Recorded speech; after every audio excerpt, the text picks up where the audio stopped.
Tanggal ya. Sira yung nangunguha ka ng gulay na may gulay.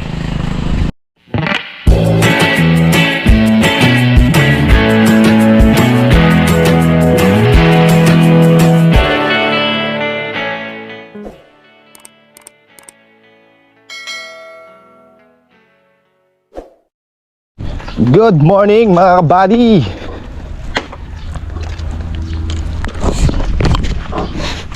Another day. Panibagong araw mga kabady. At panibagong vlog. Mga kabady, kumusta kayo lahat dyan mga kabady? Panibagong araw tayo at panibagong vlog. At syempre panibagong blessing na naman. Dahil every gising po is a blessing. Kumusta mga kabady? Dala ko na si Coco, ang ko-kompleto ng trabaho natin. Bayarin ko lang yung hindi ko nayari kahapong ini-spray mga kabady.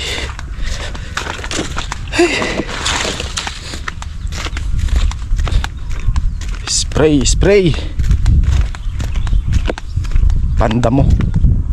Spray tayo ng pangdamo mga kabady. Kalahati ng extension.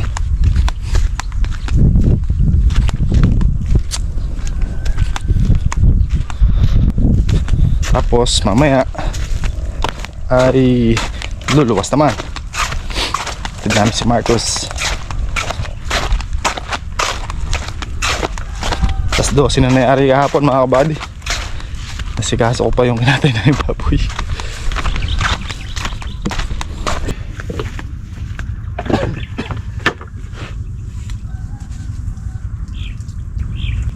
Wala tayong tubig. Pandar muna tayo solar. Set muna tayo lona. Then pandar tayo ng solar. Gagawin tayo sa boulevard chas drum para meron tayo magamit.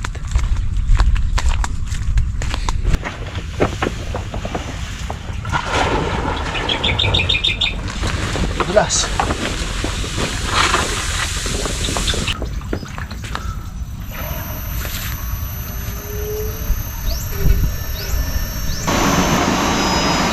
May ugong mga kabady.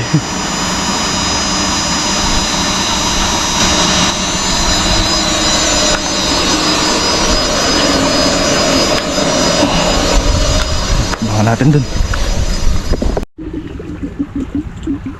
Dito na mga kabady tubig.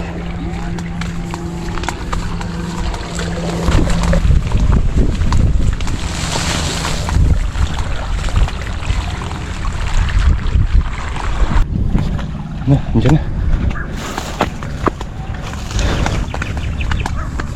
Tignan natin kung puni paligi. Kaya maganda. Ito na siya. Yep. Patingin.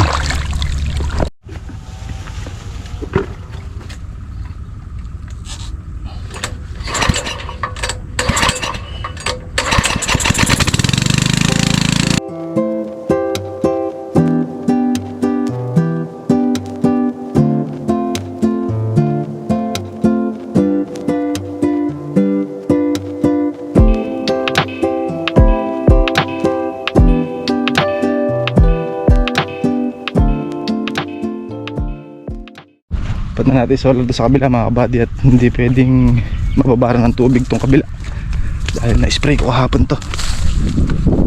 Nababanlawan lang. Door talab naman siya kaya lang siyempre iba pa rin pagka di mo na matutubigan. Papatirin lang natin dito. Tanggal ya. Sira ako na yun. Baribol niya na makalbog din Voltron Napatakbo mga kabady. Narinig ni Kaka lumalagos-gos yung tubig Tik na malaglag yung RD.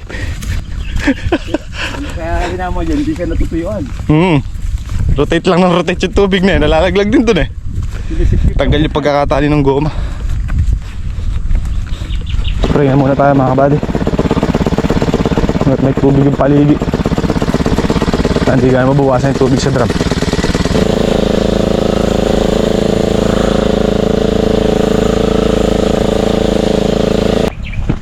Okay mga buddy, ay isang karga na tayo. Mga ano siguro to, 10 o 12 karga. Umpisa pa lang. Sa pag-i-spray kasi ng damo mga kabady, hindi kailangan mabilisan. Kailangan dito tiyaga. At saka hindi mo si pwedeng bilisan, gawa ng tatamaan yung laylayan ng kalamansi mga kabady. May mga bulaklak at saka bunga yun, sayang. Pag si tinamaan mo, maninilaw mga kabady, sayang. Although may tinatamaan din, pero minimal lang naman. Salit talaga yun. Nakala, ingat din. Tsaka pag mahangin, alam mo laruin yung handle niya mga kabady kung saan bubuga yung tama no. Kasi itong gamit nating pang damo or pang spray na pamatay sukal mga kabady ay ano to,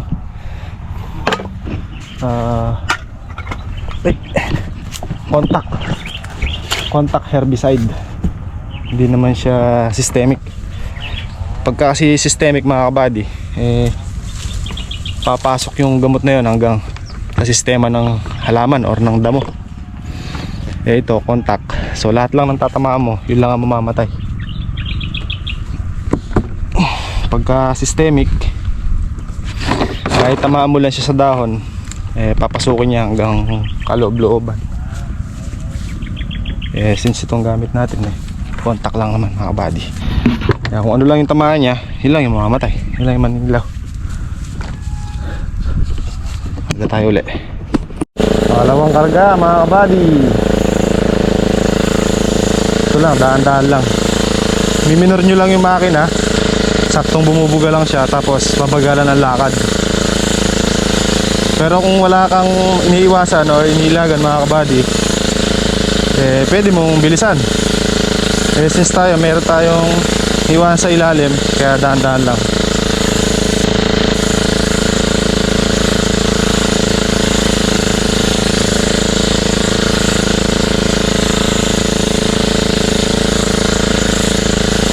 Slowly but surely.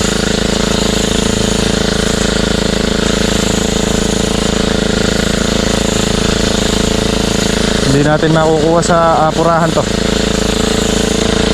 kaya dadaanin natin sa tiyagaan.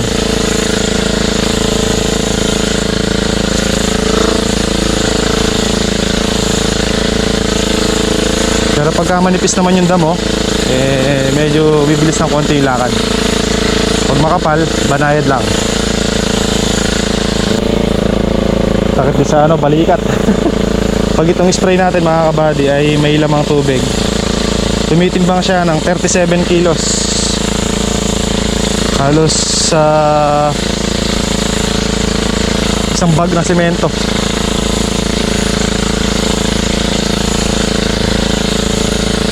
Dahil tinimbang ko to no may laman 37 kilos siya mga kabady. Once na may laman.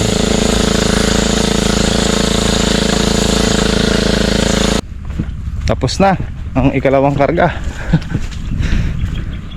Pag ito kasi mga kabady ay hindi natin na-sprayhan at na-busy tayo ng ilang araw, makapal na to mga kabady, mahihirapan na naman tayo mag grass cutter. Nakita nyo naman mga kabady, pag nag grass cutter tayo, talagang walang humpay. Kaya yung tinatawag na kailangan naka-schedule din at alam natin yung pagkakasunod-sunod ng trabaho. Kasi pag ito napabayaan natin at yun nga hindi natin na-spray, tayo din naman ang mahihirapan. Kasi ito hindi naman natin kayang yariin ng isang araw grass cutterin. Pero sa pag-spray, oras lang mga kabady, tsaka hindi na makuha ang kumapal ng damo. Mahirap, kawawa din yung mga grass cutter. Okay mga kabady, tapos na yung pang-apat na karga. Inom muna tayong tubig. Kargahan muna natin, tayo minom. Okay mga kabady, tapos na kami kumain ni Kaka. At babanat na tayo ng mayari na. Mga 5 hanggang 6 na karga pa tayo, tapos na.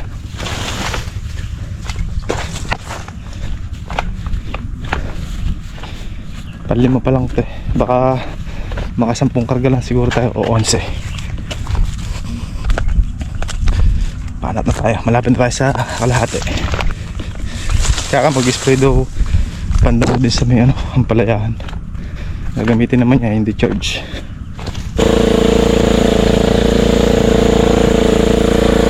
Okay mga kabady, banat ulit. Pang-anim na karga. Pang-anim ko to ngayon, tapos kahapon nakasyam tayo. So bali pang 15 na to.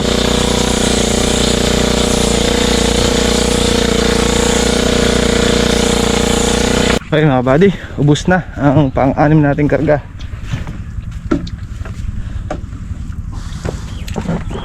Manipis na pala yung damo sa gawi dun mga buddy, kaya medyo papadali lang to. 2.5 o 3 karga, tapos na. Di kagaya sa gawi dun, medyo makapal, kaya nagbabagal ako dun. Pagka medyo manipis kasi, kagaya ng ganito lang, medyo mabilis ang lakad natin. Nakaka-4 na balik ako. Eh dun, 2.5 lang. Isang ganito, 2.5 balik lang. Dito nakaka-4. Nang medyo manipis yung damo. Pag kasi, mga kabady, no? Ito, tingnan nyo yung dami ng damo. Yan yung gaano karami yan. Pag yan, lumaki. Mga 1 linggo lang mula ngayon. Sa susunod nating patubig yan, malalaki na yan. Halos kaganyan na. Gaano kakapal yan, no? Dami yan. Tapos dito, pasinin nyo dito sa gabi dito mga buddy. Ito, ganito ang damo. Manakap. Ayan damo. Makapal yan.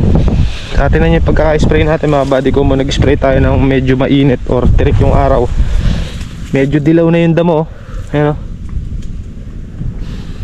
Nag-react na agad yung in-spray natin pandamo. Nag-react na agad yung damo. Ayan o. Yung gaano kapina yan o.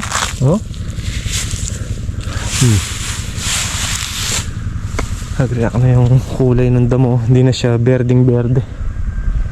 Medyo tumamlay na. Medyo nagdilaw na ng bahagya.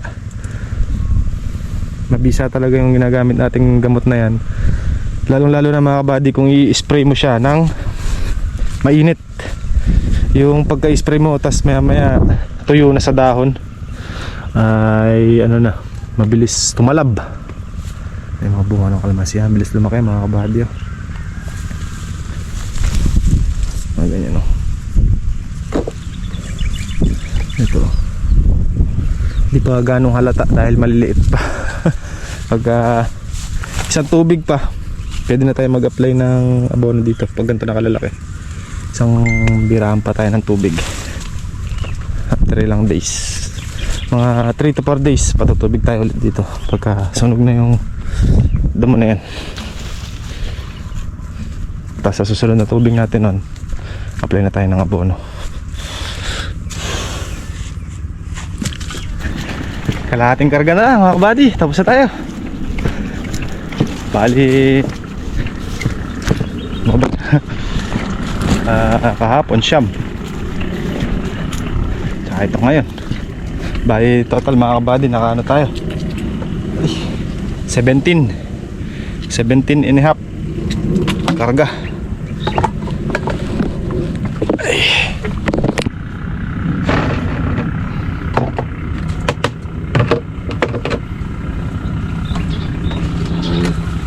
Si Kaka ginamit pala mga kabady isang spray. Kala ko magdi-decharge siya. Kumakin na rin ginamit niya.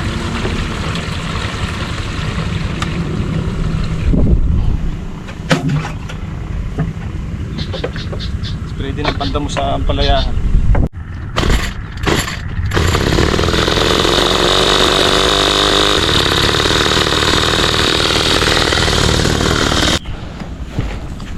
Tapos na tayo mga kabady.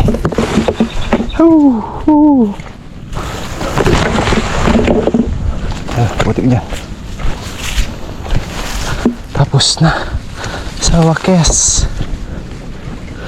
Ay.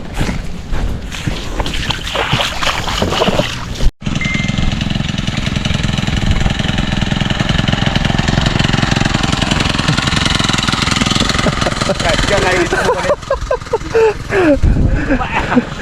Mikidaya siya pangabi ah. Hirap talaga pag walang patungan. Eh beberoy mo yung bigat din na yun. Yung isang lola. Bukas mga kabady, pitas ng ampalya. Magaling din yung nangunguha rito eh. Namimetsa rin. Pag natanaw may malalaki na, ang pitas na eka. Isa lang masasuggest doon, galingan niya. Dahil pagka di niya ginalingan eh, kawawa siya.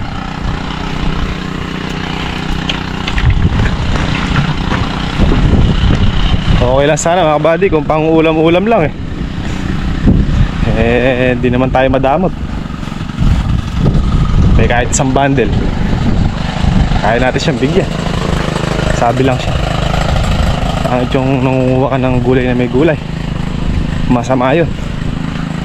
Okay mga buddy, alas 3 ang ating oras. Uwi na tayo. At luluwas pa mga buddy. At pa namin si Marcos.